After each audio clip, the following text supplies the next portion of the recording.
तो एक जो मैं आपको बताऊं, इलेक्ट्रल बॉन्ड का जो जजमेंट आया था, ये ऐतिहासिक जजमेंट था और उसमें जो डायरेक्शन दी थी एसबीआई को सुप्रीम कोर्ट ने, वो दी थी 6 तारीख तक वो सारा डाटा जिन्होंने इलेक्ट्रल बॉन्ड खरीद कर किस किस पार्टी को दिए, वो सारा उन्हें इलेक्शन कमीशन ऑफ इंडिया को देना था और 16 तारीख से पहले इलेक्शन कमीशन ऑफ इंडिया को पब्लिक डोमेन में सार्वजनिक करना था वो डाटा।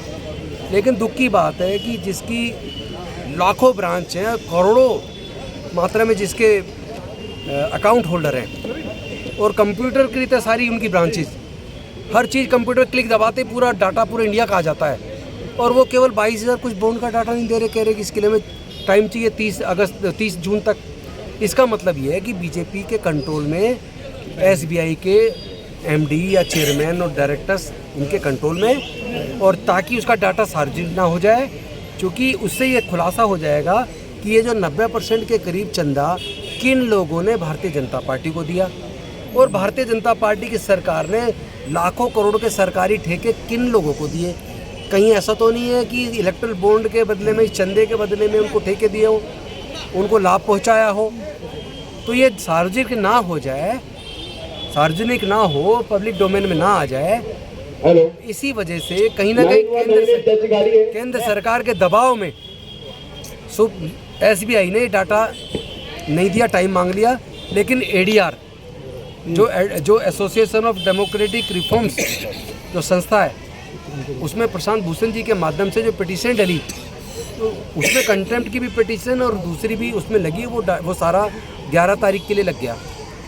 आज है वो, आज का मुझे नहीं पता अभी क्या आया जजमेंट उसमें, लेकिन कोर्ट ने कहा है कि ये तो गलत है, तो धोखा है। यहाँ तो सब चीज़ें हैं, तो इसका मतलब ये किस किस हद तक जा रहे हैं। सुप्रीम कोर्ट की दी हुई व्यवस्था कि इलेक्शन कमीशन का गठन करने के 3 सदस्यीय कमेटी में एक चीफ जस्टिस ऑफ इंडिया होंगे, उसको भी बदल दिया। अब 2, एक देश के प्रधानमंत्री, एक विपक्ष के नेता और एक केंद्रीय मंत्री, यानी हर वो चीज़ जो जनता के हित में कोर्ट करती है उसको भी बदल रहे हैं।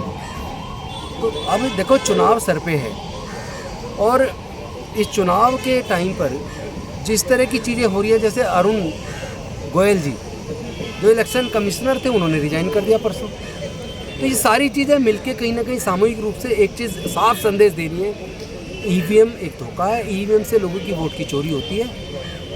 और हम पूरे देश में एक ही मांग कर रहे हैं, अगर भारतीय जनता पार्टी ने अच्छे काम किए, उन्हें इतना भरोसा है कि जनता उन्हें जिताना चाहती है, तो हम उनसे एक मांग करते हैं, इलेक्शन कमीशन से एक मांग करते हैं कि वो बैलेट पेपर से चुनाव करा दे।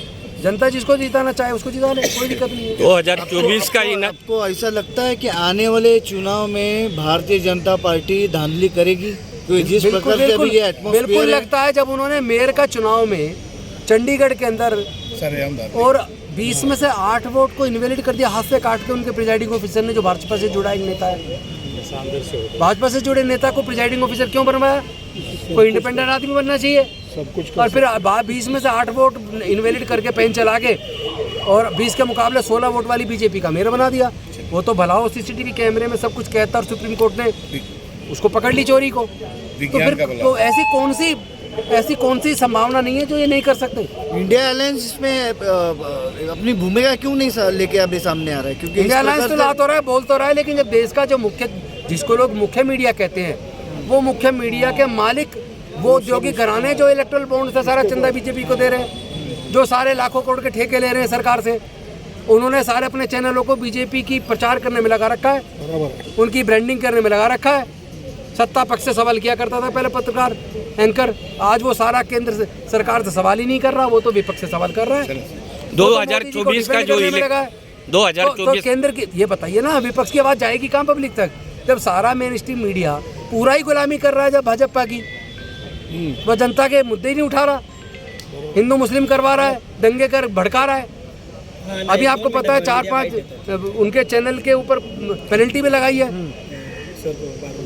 लगाई है ना, जो ब्रॉडकास्टिंग की जो वो कमेटी है उसने उस पर पेनल्टी लगाई है। तो इसका मतलब साफ है, मेन स्ट्रीम मीडिया बीजेपी के लिए काम कर रहा है, ED, income tax, CBI BJP के लिए काम कर रही है, इलेक्शन कमीशन बीजेपी के लिए काम कर रहा है। इसीलिए बीजेपी में इतना भरोसा, वो कह रहे हैं अब की बार 400 पार, सारी संवैधानिक संस्था भी। लेकिन देश के लोग जो है ना, वो संविधान बचाने के लिए, देश के लोकतंत्र को बचाने के लिए लड़ेंगे। लोग झुकेंगे नहीं। देश इतना कमज़ोर नहीं है। इस देश की आज़ादी के लिए हमारे स्वतंत्रता लाखों स्वतंत्रता सेनानियों ने जान दी है। अभी तो केवल 15 साल भारत को आज़ाद हुए, फिर से राजतंत्र कायम नहीं होने देंगे, ये मैं आपको बता रहा हूँ। 2024 का इलेक्शन जो है वो ईवीएम पे होगा क्या? हमारी लड़ाई है, ईवीएम पे हमें भरोसा नहीं है। इलेक्शन कमीशन की जिम्मेदारी है निष्पक्ष, स्वतंत्र, पारदर्शी चुनाव कराने की, और वो ईवीएम पे भरोसा नहीं कर रही जनता, तो बैलेट पेपर से चुनाव अगर कराए। बात नहीं मानेंगे तो संविधान में जो हमारा अधिकार है अपनी आवाज़ बुलंद करने का, धरने प्रदर्शन करने का, प्रजातांत्रिक तरीके से हम अपनी आवाज़ बुलंद करते रहेंगे।